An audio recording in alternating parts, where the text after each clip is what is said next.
नमस्कार दोस्तों, आज की कहानी है गवार बहू। अपने कमरे से निकलकर निशा ने सासू माँ के पैर छुए। स्वर्णा जी, निशा की सास ने अपनी बहू को आशीर्वाद देते हुए बोला, अरे निशा, यह पल्लू क्यों रखा है? हटाओ इस पल्लू को, इसकी ज़रूरत नहीं हमारे घर में। तुम यहाँ आज़ादी से रह सकती हो। हम तुम्हें यहाँ रीति रिवाजों में बांधने के लिए नहीं लाए हैं। क्या मम्मी, तुम भी किस गवार को क्या समझा रही हो?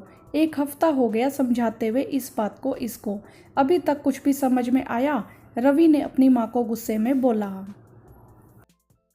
रवि और निशा की शादी को अभी 1 हफ्ता ही हुआ था। निशा गांव के एक मध्यम वर्गीय परिवार में पली बड़ी थी, जहां पर रीति रिवाजों को ज़्यादा सम्मान दिया जाता था।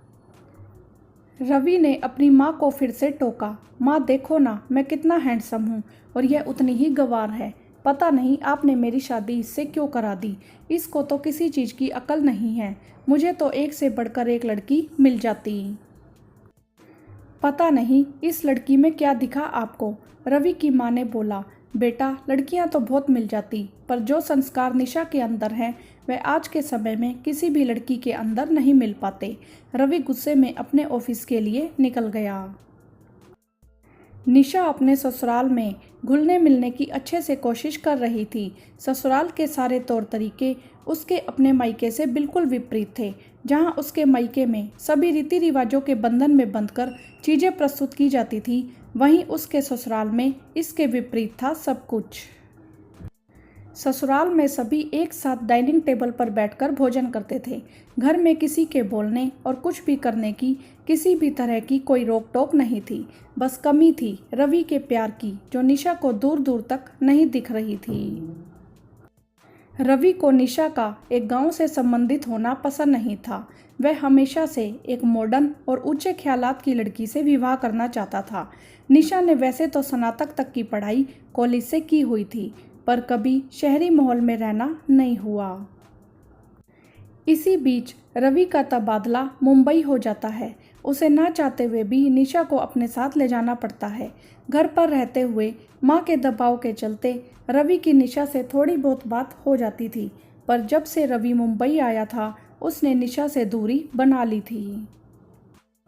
देर रात अपने दोस्तों के साथ पार्टियां करता और कई कई दिन तक घर पर नहीं आता था। निशा को अब इन सब चीज़ों की आदत पड़ चुकी थी। उसने घर पर घुटने से अच्छा बाहरी दुनिया को जानने की कोशिश की।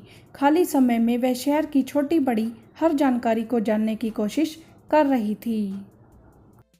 कुछ दिन बाद रवि की माँ का संदेश आया। वह कुछ समय के लिए मुंबई रहने के लिए आ रही हैं। निशा बहुत खुश थी।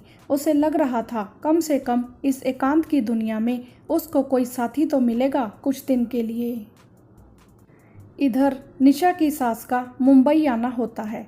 दोनों सास बहू अपना सुख दुख बांट रहे होते हैं और उन्हें खाली समय में मुंबई दर्शन भी करा रही थी निशा।